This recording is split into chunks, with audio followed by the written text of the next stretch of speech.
శుక్లాంబరధరం విష్ణుం శశివర్ణం చతుర్భుజం ప్రసన్నవదనం ధ్యాయేత్ సర్వవిఘ్నోపశాంతయే. గురుర్బ్రహ్మా గురుర్విష్ణుః గురుర్దేవో మహేశ్వరః గురుస్సాక్షాత్ పరం బ్రహ్మ తస్మై శ్రీగురవే నమః. వాగర్ధావివ సంపృక్తౌ వాగర్ధ ప్రతిపత్తయే జగతః పితరౌ వందే పార్వతీ పరమేశ్వరౌ. సూక్తిం సమగ్రయతున స్వయమైవ లక్ష్మీ శ్రీరంగరాజమహిషీమధురైకటాక్షైః వైదగ్ధ్యవర్ణగుణగుంభనగౌరవైర్యాం ఖండూలకర్ణకుహరాः కవయోధయంతి. హైమోర్ధ్వపుండ్రమజహన్మకుటం సునాసం మందస్మితం మకరకుండలచారుగండం బింబాధరం బహుళదీర్ఘకృపాకటాక్షం శ్రీవేంకటేశముఖమాత్మని సన్నిధత్తాం. విమలపటి కమలకుటి పుస్తకరుద్రాక్షశస్తహస్తపుటి కామాక్షి పక్ష్మలాక్షి కలిత విపంచి విభాసి వైరించి. నారాయణం నమస్కృత్య నరం చైవ నరోత్తమం దేవీం సరస్వతీం వ్యాసం తతో జయముదీరయేత్.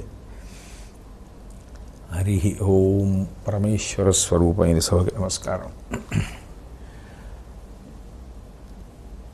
కురుక్షేత్రంలో ధర్మ సంస్థాపన గురించి జరుగుతున్నటువంటి ప్రయత్నంలో జరగవలసినటువంటి హితబోధ కూడా నిరంతరం పరమేశ్వరుడు చేయిస్తూనే ఉంటాడు. ఏమో ఎప్పటికైనా మార్పు వస్తుందేమో, మార్పు వస్తే ఇంతమంది తెగటారిపోవలసినటువంటి అవసరం జరగకూడదు అని ఆయన తన వైపు నుంచి ప్రయత్నం తాను చేస్తూ ఉంటాడు. అందుకేనేమో కృపాచార్యుడు దుర్యోధనుడిని కలుసుకొని ఆ దుర్యోధనుడితో మాట్లాడుతూ ఇంకా యుద్ధం చెయ్యవలసినటువంటి అవసరం ఏముంది అని చెప్పాలనుకున్నాడు. కర్ణుడి మరణానంతరం దుర్యోధనాదులందరూ కూడా శిబిరాలలో పడుకుంటే పాండవుల వలన ఏమైనా ప్రమాదం ఉంటుందేమో, ఒక్కసారి రాత్రికి రాత్రి పాండవులు విరుచుకుపడితే స్వల్పమైన సైన్యంతో తప్పించుకోవడం కష్టము అన్న ఉద్దేశ్యంతో బహిరంగ ప్రదేశంలోనే విడిది చేసి ఉన్నారు. ఆ విడిది చేసి ఉన్నటువంటి సమయంలో కృపాచార్యుడు దుర్యోధనుడితో మాట్లాడుతూ ఆ హితోపదేశాన్ని చేస్తున్నాడు. ఇంతకుముందు రాజులందరూ కూడా కీర్తిమంతులై రాజ్యం కోసం యుద్ధం చెయ్యడం అనేటటువంటిది జరిగింది. కానీ దుర్యోధన మహారాజా, ఇప్పుడు జరుగుతున్నటువంటి యుద్ధంలో భీష్ముడు, ద్రోణుడు, కర్ణుడు మొదలైనటువంటి వారందరూ కూడా మరణించారు. పాండవులకు కేవలము భుజబలమే కాదు, దైవబలం కూడా అనుకూలంగా ఉంది. ఆ దైవబలము వారి యొక్క ప్రయత్నము కలిసి రాగా వారు శత్రువులందరినీ కూడా నిర్మూలిస్తున్నారు. దానికి తోడు అస్త్ర శస్త్రముల వలన కలిగినటువంటి ఆ దెబ్బల వలన మన వారు నీరసించిపోయారు. ఇక మిగిలినటువంటి సైన్యం కూడా అంత ఉత్సాహంగా లేదు. అటువంటి సమయంలో అవతల పాండవులేమో ఏ విధమైనటువంటి గాయాల పాలు కాకుండా అందరూ ఆరోగ్యంగా సంతోషంగా ఉల్లాసంగా ఉన్నారు. ఇటువంటి సమయంలో అర్జునుడనేటటువంటి సింహం మిగిలినటువంటి కార్యక్రమాన్ని పూర్తి చేయడానికి వాడిగోళ్లతో యుద్ధరంగంలో ప్రవేశిస్తే ఈ మిగిలిన సైన్యం అంతా కూడా నశించిపోవడం అనేటటువంటిది పెద్ద విశేషం కాదు. ఓ దుర్యోధన, నేను చెప్పిన మాట విను. ఇప్పటికీ 17 రోజుల యుద్ధం పూర్తయిపోయింది. యువతల సైనికుల అలిసిపోయారు, మానసికంగా బాగా కృంగిపోయారు. అర్జునుడి బలమా చెక్కు చెదరకుండా ఉంది. దానికి తోడు వాళ్ళ యొక్క మిగిలినటువంటి సైన్యంలో మానసికమైనటువంటి ఉత్సాహం దిట్టంగా పాదుకుని ఉంది. ఆ పైన నేను చెప్పినటువంటి మాట విను. దీనికి పరిష్కారం ఒకటే. అనిలసుతుండు పూన్కి బలుపారగ గొండొక తీర్చే ఏపు నొందిన భుజ సంపదం కొరత తీర్పంగా ఇంకా కడంగకొండునే మనకు అజాతశత్రుని సమంచిత మార్ధవమూది సంధి సేయ ఉచితమైన కాలమిది ఆగ్రహమున్ చొరణీకు చిత్తమున్. దుర్యోధనుడు ఒక మంచి ప్రతిపాదన చేస్తున్నాడు. ఇప్పటికే భీముడు తాను చేసినటువంటి ప్రతిజ్ఞలు నెరవేర్చుకొని ఉన్నాడు. శత్రు సైన్యాన్ని విశేషంగా హతమార్చి ఉన్నాడు. మిగిలినటువంటి కార్యం ఏదుందో దాన్ని పూర్తి చేయకుండా ఉండడు. అన్యాపదేశంగా దుశ్శాసన సంహారం అయిపోయింది, ఇక దుర్యోధన సంహారం మిగిలి ఉంది. కాబట్టి ఇప్పుడు ధర్మరాజు గారిలో ఉండేటటువంటి సహజమైనటువంటి దయాగుణాన్ని మనకి అనుకూలంగా వాడుకోవడం మంచిది. నువ్వు ఇలా చెప్పానని కోప్పడద్దు. ధర్మరాజు గారి దగ్గరికి వెళ్ళి సంధి ప్రతిపాదన చేస్తే తప్పకుండా అది ఫలవంతమవుతుంది. కాబట్టి అటువంటి ప్రయత్నం చేయడం మంచిది. సమరము నిష్కారణ వైరమునన్ పాటిల్లే, ఎల్ల రాజులు భరతోత్తములను మడిసిరి, విడు కోపము దీర్ఘక్రోధుడైన పతి కీడొందున్. ఈ యుద్ధం జరగడానికి సరైనటువంటి కారణం కూడా లేదు. నిజంగా చెప్పాలంటే సంధి జరగడానికి ఎన్నో ప్రత్యామ్నాయాలు ఉన్నాయి. అన్ని ప్రత్యామ్నాయ మార్గాల యొక్క ద్వారములు మూసివేయబడి యుద్ధం జరుగుతోంది అంటే సమరము నిష్కారణ వైరమునన్ బాటిల్లే, ఇది కేవలముగా తగినంత కారణం లేకుండా జరుగుతున్నటువంటి యుద్ధం. ఇప్పటికే ఎంతోమంది మహారాజులందరూ కూడా పడిపోయారు. ఇప్పటికైనా కోపాన్ని విడిచిపెట్టు దుర్యోధన. దీర్ఘమైనటువంటి క్రోధాన్ని పొందినటువంటి రాజు మంచి స్థితిని పొందలేడు, నా మాట విను అంటూ కృపాచార్యుల వారు దుర్యోధనుడితో తన ప్రసంగాన్ని కొనసాగిస్తూ, తమకు బలం బెక్కిన తరి సముచితమగు విగ్రహంబు, శత్రులకు ఉత్సాహము మీరినప్పుడు కర్తవ్యము సంధి అనంగా విందు మార్యుల చేతన్. ఎప్పుడైనా మన వైపు బలగాలలో ఉండేటటువంటి బలం పూనికతో పెరిగినప్పుడు, మనం ఉత్సాహంగా ఉన్నప్పుడు, విజయం సాధిస్తున్నప్పుడు యుద్ధాన్ని చెయ్యాలి. మన వైపు బలం నశించిపోతున్నప్పుడు మనం శత్రుపక్షంతో సంధి చేసుకోవడమే మంచిది. ఇప్పుడు మనం ఉన్న పరిస్థితుల్లో సంధి చేసుకోవడం అనేటటువంటిదే పెద్దల యొక్క అభిప్రాయం ప్రకారం మంచిదైనటువంటి విషయం. అయినా అసలు రాజ్య సంపదను ఎవరు కోరుకుంటున్నాడో ఆ వ్యక్తే నశించిపోయేటటువంటి పరిస్థితి ఏర్పడుతుంటే ఈ యుద్ధం జరిగి ప్రయోజనం ఏమిటి? కాబట్టి ఇంకైనా నా మాట విను. శ్రీకృష్ణుడు కూడా సంధికి కాదు అని అనడు. శ్రీకృష్ణుడు ఏం చెప్తాడో దాన్ని పాండవులు కాదనరు.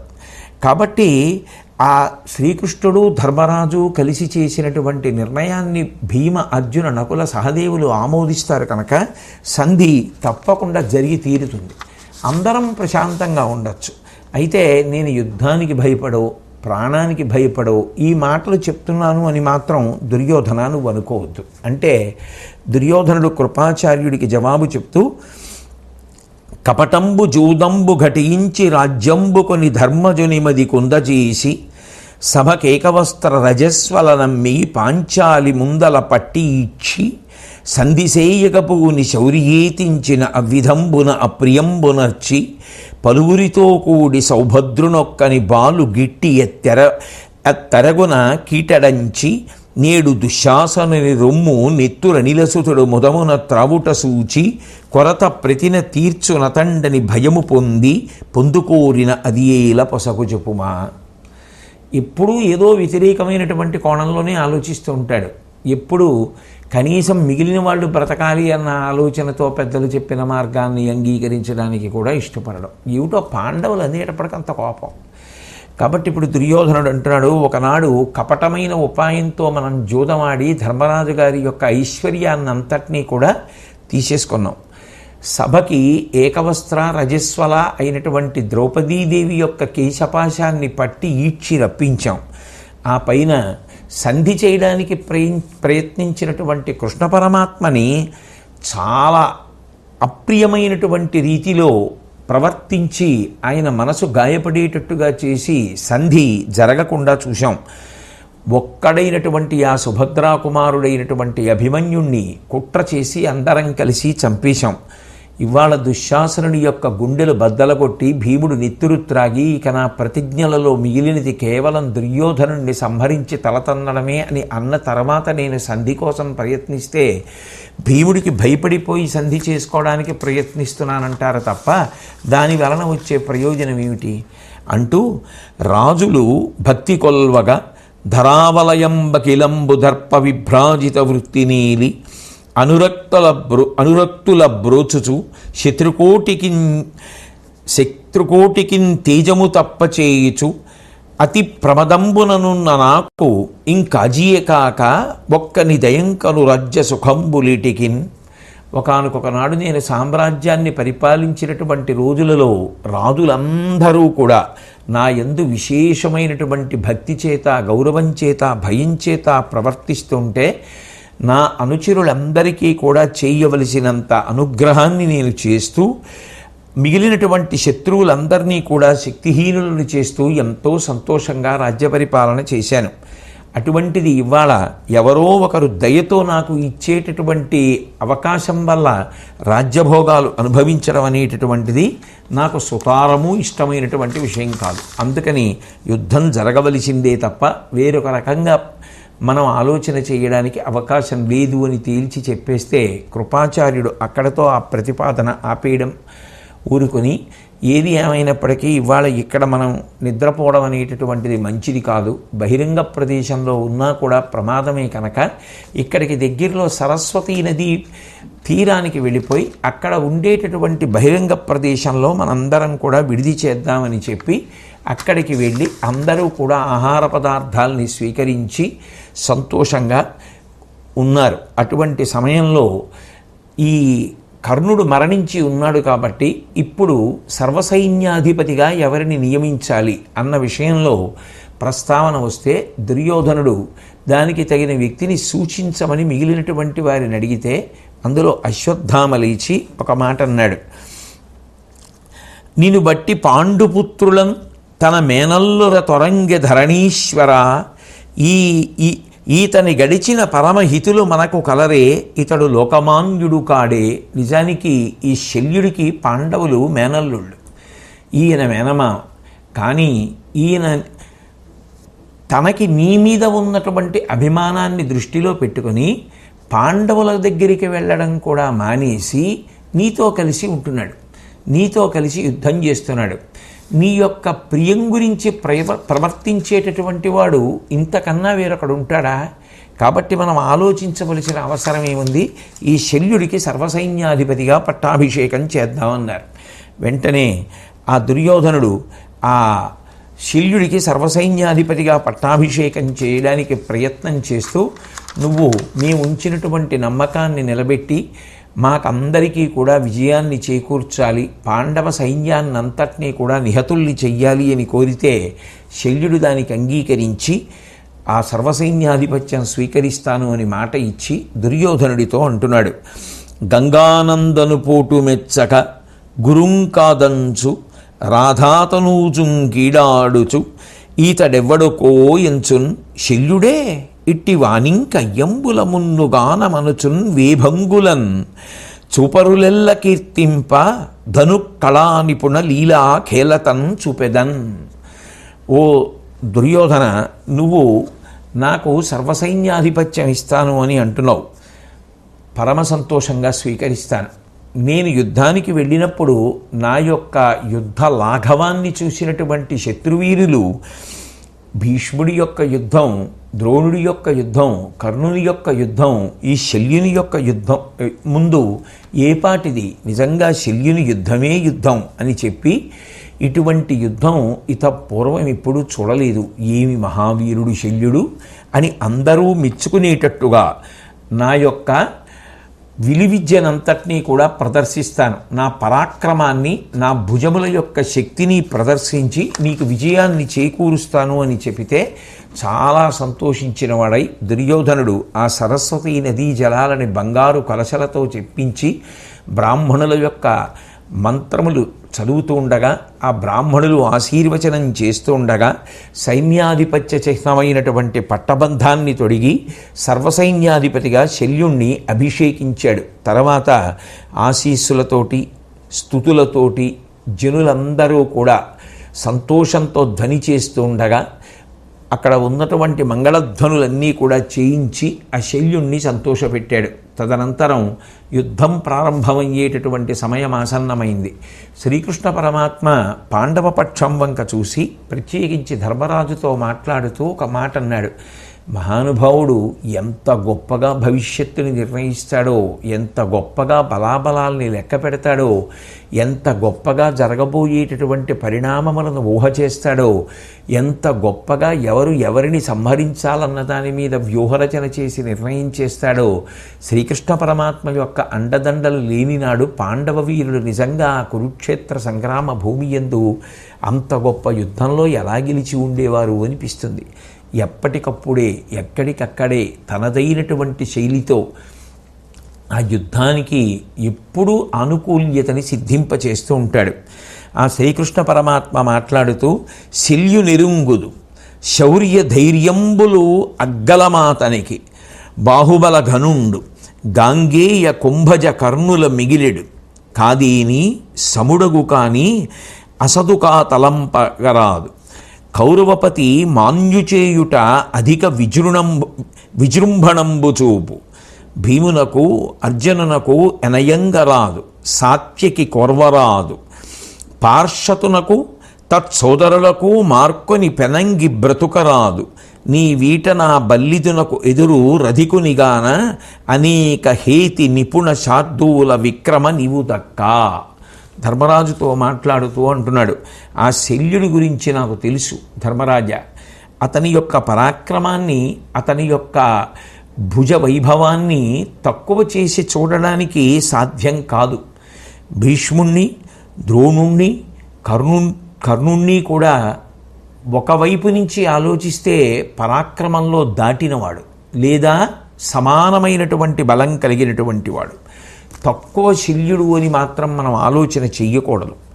పైగా ఎవరైనా పొగిడినా, ఎవరైనా గొప్ప పదవినిచ్చినా పొంగిపోయి ఆ ఉత్సాహం ద్విగుణీకృతం అయిపోతుంది. ఇప్పుడు దుర్యోధనుడు శల్యుణ్ణి నమ్మి ఆయనకి సర్వసైన్యాధిపత్యం ఇచ్చి అభిషేకించాడు. ఆ కారణం చేత ద్విగుణీకృత ఉత్సాహంతో యుద్ధానికి వస్తాడు.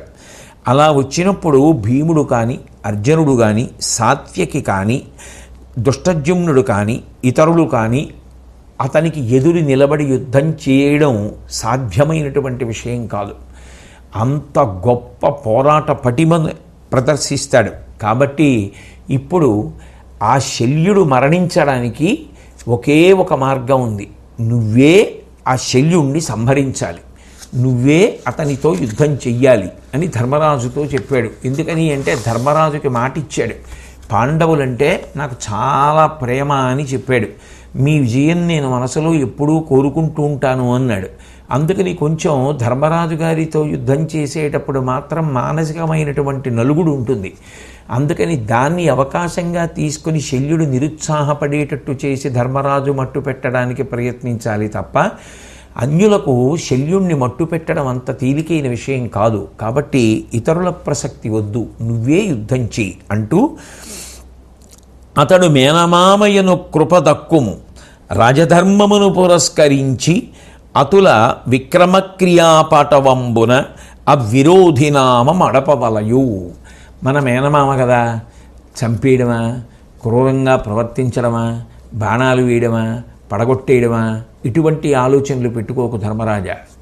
ఇక్కడ కావలసినది యుద్ధంలో జయం అంతే. కాబట్టి రాజధర్మానికి మాత్రమే ప్రాముఖ్యతని ఇచ్చి సాటిలేని పరాక్రమంతో ప్రకాశించేటటువంటి లక్షణం కలిగినటువంటి ఆ శల్యుణ్ణి నువ్వే పడగొట్టాలి అని ధర్మరాజు గారికి చెప్తే ధర్మరాజు గారు అంగీకరించాడు.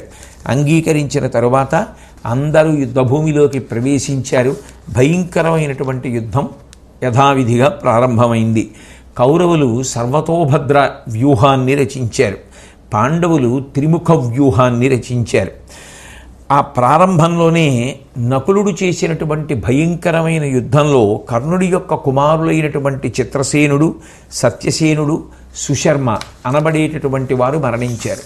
కర్ణుడు మరణించగా ఇక కర్ణుడి యొక్క కుమారుడు ఎవరైతే ఉన్నారో వాళ్ళ ముగ్గురిని నకులుడు సంహరించాడు. భీముడికి శల్యుడికి మధ్య గొప్ప గదాయుద్ధం జరిగింది. ఇద్దరూ కూడా సాటిలేని యుద్ధం చేసుకోవడంలో ఒండరులు ఆ గదలు పెట్టి కొట్టుకున్నప్పుడు మెడ పక్కన ఉండేటటువంటి బలమైనటువంటి నరముల మీద ఆ గదలు తగిలి ఇద్దరూ కూడా ఏకకాలంలో మూర్ఛ పొంది యుద్ధభూమిలో పడిపోయారు. ఆ పడిపోయినప్పుడు పడియును గద విడువని అక్కడిదిమగని గృచ్చి ఎత్తి గారవమున అందిడి తొలగంకొనిపోయెను వడిముడి తెప్పరియనంత వసుధాధీశ. ఆ కృపాచార్యుల వారు చూసి, అయ్యో సర్వసైన్యాధిపతి అయినటువంటి ఈ శల్యుడు భీముడితో యుద్ధం చేసి దెబ్బతిని నేల మీద పడిపోయాడు అనేటటువంటి ఉద్దేశ్యంతో వెంటనే ఆ శల్యుణ్ణి పైకెత్తి తన యొక్క రథంలో పెట్టుకొని కృపాచార్యుల వారు తీసుకెళ్ళిపోయారు. దానివల్ల మళ్ళీ భీముడు తెప్పరిల్లిన శల్యుడితో వెంటనే యుద్ధం జరగడానికి అవకాశం కలగలేదు. కానీ ఆ శల్యుడు నిజంగానే కృష్ణ పరమాత్మ ఏదైనా మాట అన్నారు అంటే తప్పుతుందా? ఆ రోజున విజృంభించి ఎంత గొప్ప యుద్ధం చేశాడు అంటే ధర్మరాజు గారిని, భీముణ్ణి, నకులుణ్ణి, సహదేవుణ్ణి, సాత్యకిని 5గురిని కూడా బాణాలతో మూర్ఛపోయేటట్టుగా పడగొట్టాడు. అప్పుడు ధర్మరాజు గారంతటి వాడు మనసులో ఒక మాట అనుకున్నాడు, శ్రీకృష్ణుడి యొక్క మాట అబద్ధమయ్యేటటువంటి అవకాశం లేదు. ఈ శల్యుడి యొక్క విజృంభణం చూస్తుంటే భీముడు మొదలైనటువంటి వారు, సాత్యకి మొదలైనటువంటి వారు కూడా భరించడం చాలా కష్టంగా ఉంది. వీడు ఉపద్రవం తీసుకురాడు కదా అని భయపడేటట్టుగా యుద్ధం చేస్తున్నాడు. అటువంటి సమయంలో అవతల వైపున ఉన్నటువంటి వీరులు, ఆ సంశప్తకులు విజృంభించి అర్జునుడి మీద పడ్డారు. అర్జునుడు తనదైనటువంటి శైలిలో యుద్ధం చేస్తూ అనేకమైనటువంటి బాణ పరంపరల చేత, ఆయుధముల చేత ఆ సంశప్తకులందరినీ కూడా కప్పేశాడు.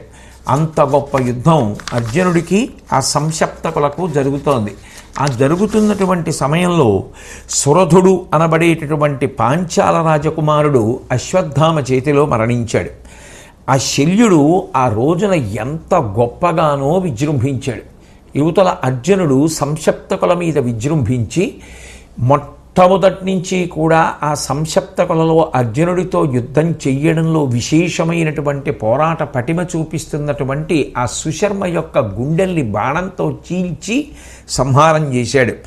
ఆ శల్యుడి యొక్క విజృంభణం ఆ రోజున ఎంత దారుణంగా ఉంది అంటే, కరుల త్రుంచెడు వేళ గిరుల దుర్మాడు సంక్రందను కైవడి కానవచ్చు, అరదముల్ తెరలించునప్పుడు పరమొగల్ విరియించు బలుగాట్పు విధము మెరయు, హయముల చెండాడ నరుగు చోట్లను లేళ్ల గమి గిట్టు కోల్ పులి కరణియులయు, భటులకు నరుగుచో పసలేని పెనుగాన దరికొను చిచ్చు చందమున కలుగు, కసిమసంగిన అంతకు కరణి అంత్యకాల రుద్రుని దర్పము, అకాండ మృత్యు ముఖము నుగ్రభాగము తోచు, మొనయు వీర సమితి తెగటార్చునప్పుడా శల్యునందు.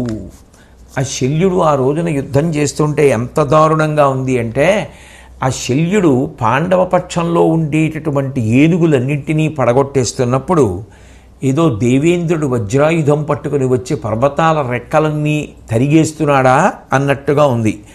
రథాల్ని పడగొట్టేసేటప్పుడు ఏదో ఒక పెద్ద పెనుగాలి వచ్చి మేఘములనన్నింటినీ చెల్లాచెదరు చేసేస్తోందా అన్నట్టుగా ఉంది.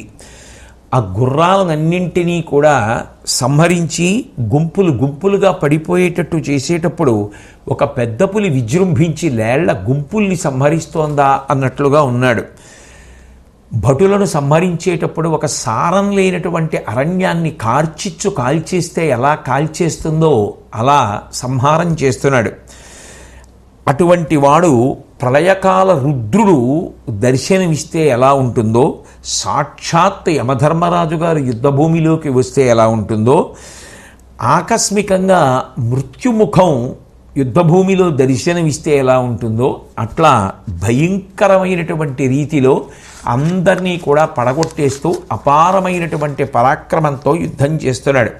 అప్పుడు ఇక ధర్మరాజు శల్యుడిని ఇట్లాగే ఉపేక్షిస్తే ప్రమాదం ఏర్పడుతుంది అనేటటువంటి భావంతో ఎందుకు అని అడగద్దు అని చెప్పి నకులుణ్ణి సాత్యకిని కుడివైపు నుంచుకొని, సహదేవుణ్ణి దృష్టద్యుమ్నుణ్ణి ఎడమవైపు నుంచుకొని, అర్జునుణ్ణి వెనక వైపున దగ్గరగా ఉండమని భీముణ్ణి ముందరుంచుకొని ఆ శల్యుడితోటి యుద్ధానికి బయలుదేరి వెళ్ళాడు.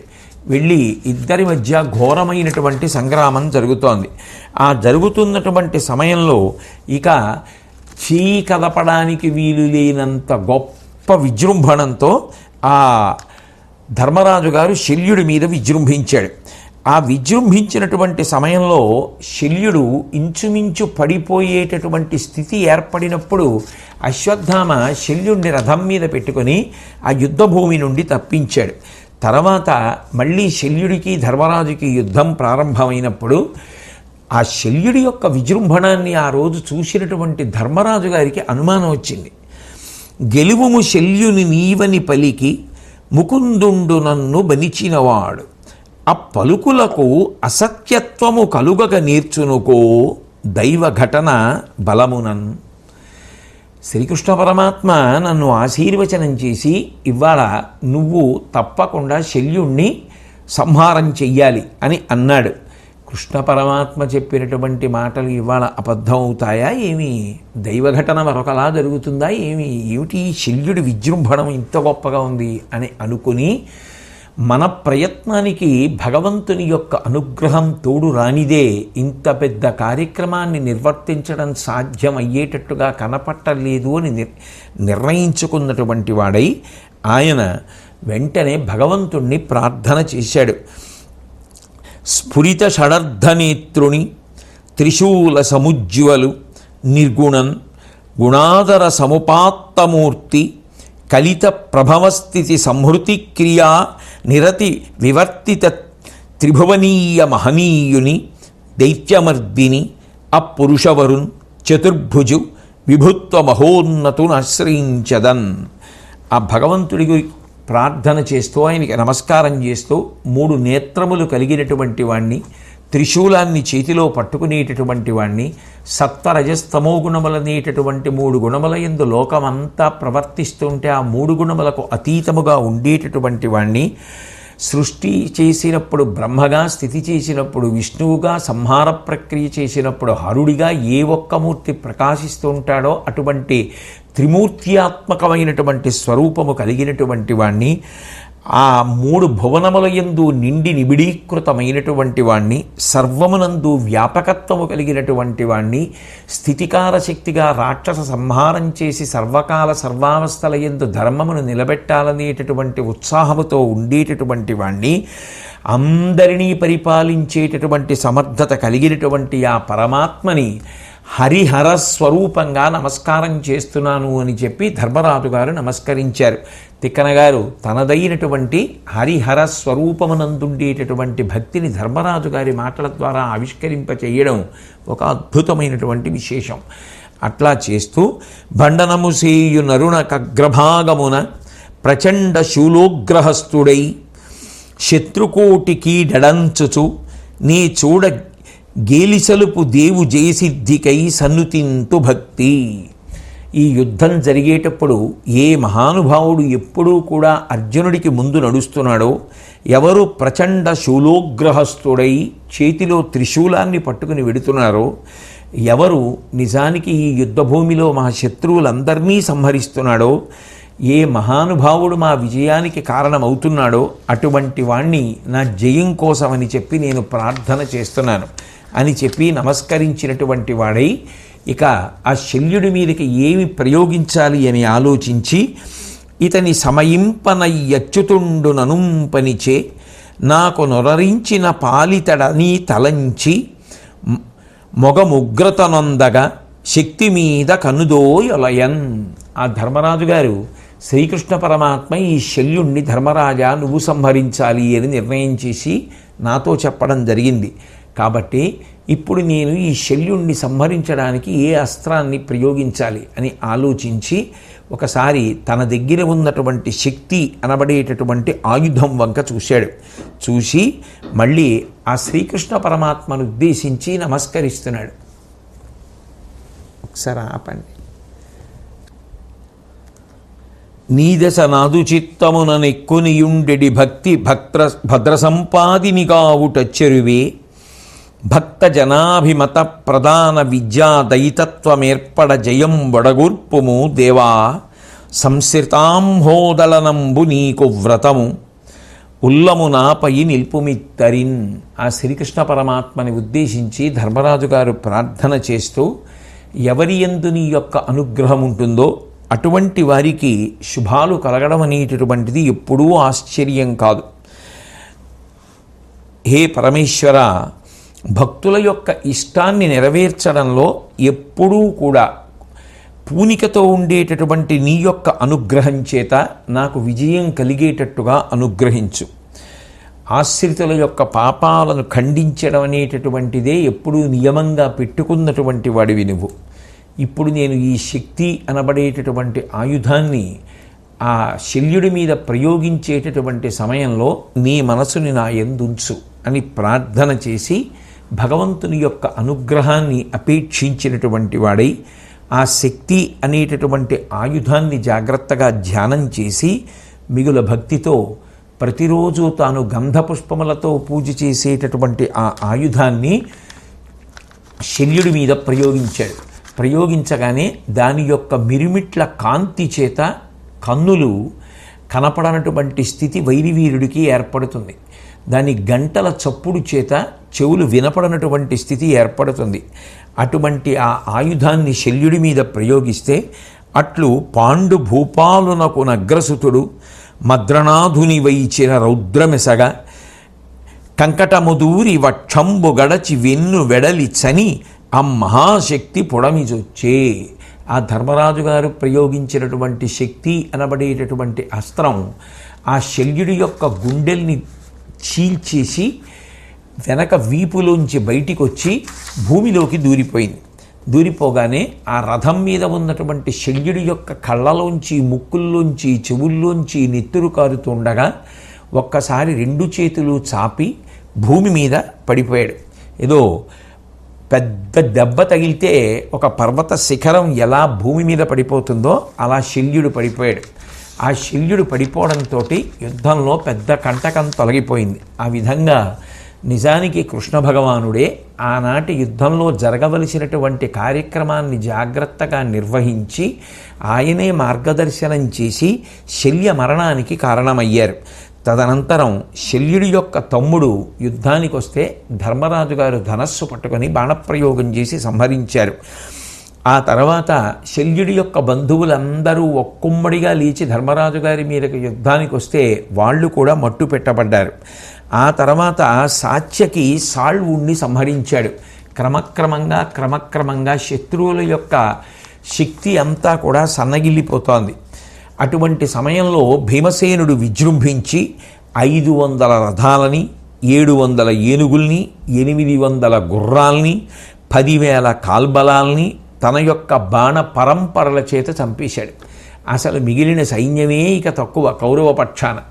ఇంతమంది మరణించారు. ఇక ఆ దుర్యోధనుడి యొక్క సోదరులు మిగిలినటువంటి వారు దుర్మర్శనుడు, శృతాంతుడు, జైత్రుడు, భూరిబలుడు, రవి, జయత్సేనుడు, సుజాతుడు, దుర్విషహుడు, దుర్విమోచనుడు, అరిహుడు, దుష్ప్రదర్శుడు, శృతపర్వుడు, మహాబాహుడు, సుదర్శనుడు అనబడేటటువంటి వాళ్ళని కూడా 14 మందిని ఆ భీమసేనుడు మట్టుపెట్టాడు. వరుసగా సైన్యం నశించిపోతుండడం, సర్వసైన్యాధిపతి పడిపోవడం, దక్షతతో యుద్ధం చేసేటటువంటి వాళ్ళు లేకపోవడం, పాండవ పక్షంలో ఉండేటటువంటి వీరులు విజృంభిస్తూ ఉండడం దుర్యోధనుడి యొక్క మనసు కలత పొందడానికి కారణములుగా పరిణమించాయి. అటువంటి సమయంలో సహదేవుడు విజృంభించి కఠినమైనటువంటి బల్యంతో అందరూ సంతోషించేటట్టుగా ఆ శకుని యొక్క కుమారుడైనటువంటి ఉలూకుణ్ణి సంహరించాడు. తదనంతరం సహదేవుడు మేనమామయ్యైనటువంటి ఆ సహదేవుణ్ణి కూడా, ఆ మేనమామయ్యైనటువంటి శకునిని కూడా సంహరించాడు. ఆ సహదేవుడు సహదేవుండది శాతభల్లముననుత్సాహోగ్రుడై త్రుంచి దుస్సహ భల్లద్వితయంబునన్ కరయుగ స్వైరచ్చిదాకేళి సల్పి హసద్వక్త్ర విలాసమొప్పెసగా ఆ భీలజ్యుతి స్ఫార భల్లహతిం కంఠము త్రుంప మస్తకము డొల్లన్ డొల్లి మేనున్ మహిన్. ఆ సహదేవుడు ఆ శకుని ప్రయోగించినటువంటి ఆయుధాన్ని తాను ప్రయోగించినటువంటి బాణముల చేత పడగొట్టేసి పెద్ద నవ్వు నవ్వి 2 చేతులతోటి 2 బల్లెములను పట్టుకుని విసిరితే అందులో ఉన్నటువంటి ఒక బల్లెం ఆ శకుని యొక్క గుండెల్ని చీల్చెయ్యగా రథంలోంచి శకుని కూడా కింద పడి మరణించాడు. ఆ విధంగా ఆ కౌరవ పక్షంలో ఉండేటటువంటి ప్రధానులైనటువంటి వీరులందరూ కూడా క్రమక్రమంగా మరణిస్తున్నారు. ఇక తనని అనుగమించడానికి కూడా దుర్యోధనుడికి ఎవరూ మిగలలేదు. ఇక ఆ పక్షాన మిగిలినటువంటి వారు దుర్యోధనుడు మిగిలేడు, కృతవర్మ మిగిలేడు, అశ్వత్థామ మిగిలేడు, కృపాచార్యుడు మిగిలేడు. యువతల పాండవ పక్షంలో ప్రధానమైనటువంటి వీరులందరూ బ్రతికి ఉన్నారు.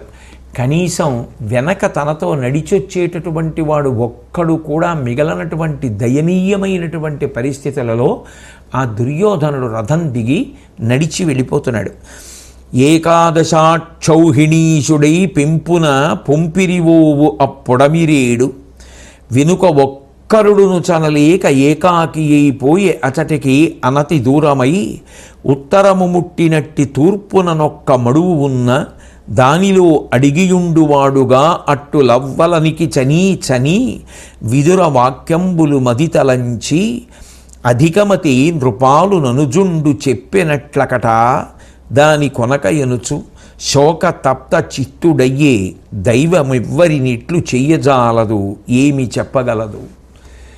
ఒకానొకనాడు 11 అక్షౌహిణీల సైన్యం వెనకాతల వస్తుంటే భీష్మ ద్రోణాది మహావీరులతో కలిసి యుద్ధభూమిలోకి వచ్చినటువంటి వాడు, రాజలాంఛనములతో వచ్చినటువంటి వాడు ఇవాల్టి రోజున వెనక అనుగమించడానికి కూడా ఒక్కడు కూడా లేకుండా ఆ యుద్ధభూమిలో తానే నడుచుకుంటూ వెళ్ళి ఈశాన్య దిక్కున ఒక మడుగొకటి కనపడితే ఎవ్వరికీ కనపడకుండా ఆ మడుగులోకి వెళ్ళి జలస్తంభనము అనేటటువంటి క్షుద్ర విద్య ద్వారా నీరు తనకి తగలకుండా ఉండేటట్టుగా ఆ నీటిని శిలలతో కట్టినటువంటి గోడలు ఎలా ఉంటాయో అలా మార్చుకోగలిగినటువంటి ప్రక్రియ ఆ క్షుద్ర విద్య ఉపాసన ద్వారా తనకు లభిస్తే దానిని ప్రయోగించి దాక్కుని ఉన్నాడు. దాక్కుని అప్పుడు మనసులో బాధపడుతున్నాడు. అయ్యయ్యో, ఆనాడు విదురుడు సభలో చెప్పాడు, చెప్పిన మాటలు నేను పాటించలేదు, ఆ పాటించనటువంటి దాని యొక్క ఫలితాన్ని ఇప్పుడు అనుభవిస్తున్నాను. ఒక మంచి మాట వినపడినప్పుడు అది పాటించవలసినటువంటి సమయంలో పాటించిన వాడెవరో వాడు ప్రయోజనం పొందుతాడు తప్ప పాటించవలసినటువంటి సమయంలో పాటించకుండా పొందవలసిన నష్టాన్నంతటినీ పొందిన తరువాత అయ్యో నేను ఆ మంచి మాట పాటించలేదు అని బాధపడితే వచ్చేటటువంటి ప్రయోజనం ఏముంటుంది? విదురుడు తన కర్తవ్యంగా ఎన్నో మాటలు చెప్పాడు, ఋషులు చెప్పారు, కృష్ణ పరమాత్మ చెప్పారు, భీష్ముడు చెప్పాడు, ద్రోణుడు చెప్పాడు. ఆఖరికి యుద్ధానికి వెళ్లే ముందు రోజు రాత్రి కృపాచార్యుడు చెప్పాడు. ఎవడు చెప్పిన మాట విన్నాడు కనుక ఇప్పుడు కష్టం వచ్చిన తరువాత జలస్తంభన విద్యలో మడుగులో దాక్కుని అక్కడ మనసులో బాధపడ్డాడు. ఆ విధంగా దుఃఖంతో దుర్యోధనుడు ఆ మడుగులో ఉండగా భగవంతుడు ఎప్పుడు ఎవరిని ఏ విధంగా చేస్తాడో ఆశ్చర్యం కదా అంటారు. ఇంత గొప్ప వైభవాన్ని అనుభవించినటువంటి దుర్యోధనుడు అంతటి దయనీయమైనటువంటి స్థితిని పొందాడు. ఇక మిగిలినటువంటి వాళ్ళు కేవలంగా అశ్వత్థామ, కృతవర్మ, కృపాచార్యుడు ముగ్గురే. ఆ ముగ్గురు బ్రతికున్నారు అన్న విషయం కూడా దుర్యోధనుడికి తెలియదు. ఎందుకని అంటే ఆ యుద్ధభూమి అంత సంకులమైనటువంటి స్థితిలో ఉంది. ఎవరైనా ఉన్నారా, ఎవరైనా వెళ్ళిపోయారా తెలియదు. ఎందుకంటే ప్రతి నిమిషం ఎవరో ఒక వీరుడు పడిపోయాడన్న వార్త వస్తూనే ఉంది. అందులో ఇంకా ముగ్గురు ఉన్నారన్నది కూడా దుర్యోధనుడికి తెలియనటువంటి స్థితి. అటువంటి సమయంలో ఆ కృతవర్మ, అశ్వత్థామ వాళ్ళు ఉన్న చోటికి సంజయుడు వస్తే సాత్యకి ఆయన్ని పట్టి సంహరించపోతే వ్యాస భగవానుడు ప్రత్యక్షమై ఈ సంజయుడికి నేను వరమిచ్చి ఉన్నాను, ఇతను మహాభారత యుద్ధభూమి యందు జరిగినటువంటి సంఘటనలన్నిటినీ కూడా ఆ ధృతరాష్ట్రుడికి చెప్తున్నాడని ఆ సాత్యకి చెప్పి ఆ సంజయుణ్ణి విడిపించాడు. విడిపించిన తరువాత మునికి వీడ్కోలు పలికి అటు సాత్యకి వెళ్ళిపోయాడు, ఇటు సంజయుడు కూడా వెళ్ళిపోయాడు. వెళ్ళిపోయిన తరువాత సంజయుడు జాగ్రత్తగా మడుగులో దాక్కుని ఉన్నటువంటి దుర్యోధనుడి దగ్గరికి వెళ్ళాడు. ఆ సంజయుడు వచ్చాడు అన్న విషయాన్ని తెలుసుకున్నటువంటి దుర్యోధనుడు సంజయుడితో మాట్లాడుతూ అసలు మన వైపు ఎవరైనా బ్రతికున్నారా అని అడిగాడు. ఒక్క ముగ్గురు మాత్రం బ్రతికున్నారు. కృతవర్మ ఉన్నాడు, అశ్వత్థామ ఉన్నాడు, కృపాచార్యుడు ఉన్నాడు అని సంజయుడు చెప్తే ఆ దుర్యోధనుడు తన తండ్రితో చెప్పమని సందేశాన్ని సంజయుడితో చెప్తున్నాడు. మారు మానిసి లేకుండా మడిసిరెల్లవారు ఈ దశ పాండు భూవర తనూజులాప్తులంతాము ఉన్నవారాహ ఆహవమున బడక తొలగితి బోటుల పడియునేను. ఓ సంజయ, మారు మానిసి లేకుండా మడిసిరెల్లవారు ఈ దశ. ఇంకొక మనిషి అన్నవాడు లేకుండా అందరూ పడిపోయారు. యువతల పక్షంలో, అవతల పాండురాజు పక్షంలో ఆప్తులు తాము ఉన్నవా రాహవమున బడక. యుద్ధంలో చచ్చిపోకుండా పాండవులు 5 బ్రతికున్నారు. వాళ్ళకి ప్రధానమైనటువంటి వాళ్ళు ఎవరున్నారో వాళ్ళందరూ కూడా బ్రతికున్నారు. నేను తొలగితి బోటుల పడియునేను, అనేక దెబ్బలు తిని నేను మాత్రం ఎలాగో అలా బయటపడి చావకుండా ఇదిగో ఇక్కడున్నాను. అసలు ఈ బ్రతికుండడమే చాలు, ఇది పెద్ద ఐశ్వర్యం. రాజ్యాన్ని పూర్తిగా వాళ్ళనే స్వీకరించని, ఇక అటువంటి వాళ్ళు నాకు కొంత రాజ్యభాగాన్ని ఇస్తామన్నా కూడా నాకు ఆ నికృష్టపు కూడు అక్కర్లేదు. నేను స్వీకరించడానికి సిద్ధంగా లేను. ఎందుకని అంటే నా తోబుట్టువులు, నా కుమారులు, నా సేవకులు అందరూ యుద్ధంలో చనిపోయారు. చనిపోయిన తర్వాత ఆ పాండవులు విజయోత్సాహంతో ఉండగా నేను చూడలేను, చూసి సహించలేను. కాబట్టి ఈ మాట ధృతరాష్ట్రుడికి చెప్పు అని సంజయుడితో చెప్పాడు. అప్పుడు కూడా ఎంత అమర్షం చెప్పి, ఇమ్మడువులోన దాగెద ఇమ్ముల నెచటినైనా నీగెద తగు వృత్తమున తొలగి నిలిచి మరి ఎమ్మెయినేనియును తీర్తునే పగయసుమి. నేను ఈ మడువులో దాక్కుని ఉంటాను, ఇక్కడున్నాను అన్న విషయం ఎవరూ కనిపెట్టలేరు. నేను సమయాన్ని సందర్భాన్ని చూసుకొని ఈ మడువులోంచి బయటికి వస్తాను, ఎక్కడో అక్కడికి చేరుకుంటాను. నా ప్రయత్నం నేను చేస్తాను. సమయాన్ని సందర్భాన్ని గమనించి పాండవుల్ని మళ్ళీ దెబ్బతీస్తాను తప్ప వాళ్ళని ప్రశాంతంగా ఉండనివ్వను అని చెప్పి ఆ మడుగులో ఉన్నటువంటి సమయంలో ఆ మిగిలినటువంటి 3 వీరులు కృతవర్మ, కృపాచార్యుడు, అశ్వత్థామ అక్కడికి వచ్చారు. వచ్చి ఆ దుర్యోధనుడు ఆ మడుగులో ఉన్నటువంటి విషయాన్ని తెలుసుకొని చాలా బాధపడ్డారు. ఇంత గొప్ప భూమిని పరిపాలించినటువంటి రాజు ఇవాళ ఇంతటి దయనీయమైనటువంటి స్థితిలో ఉన్నాడు అని. ఈలోగా అక్కడ కౌరవపక్షంలో మరణించినటువంటి వీరులందరి యొక్క భార్యల్ని కూడా యుయుత్సుడు తగిన వాహనములను ఎక్కించి హస్తినాపురానికి పంపిస్తున్నాడు. ఈ మాట ధర్మరాజు గారికి తెలిసింది. ఆయన ఉదారుడై ఆ స్త్రీలందరినీ కూడా యుయుత్సుడిని అలాగే పంపించమనండి హస్తినాపురానికి, వారు అక్కడికి వెళ్ళి ఓదార్పు పొందుతారని వాళ్ళు వెళ్ళడానికి మార్గాన్ని సుగమం చేశాడు. ఇక్కడ ఈ దుర్యోధనుడి దగ్గరికి వచ్చినటువంటి మిగిలిన 3 వీరులు ఎంతో బాధపడ్డారు.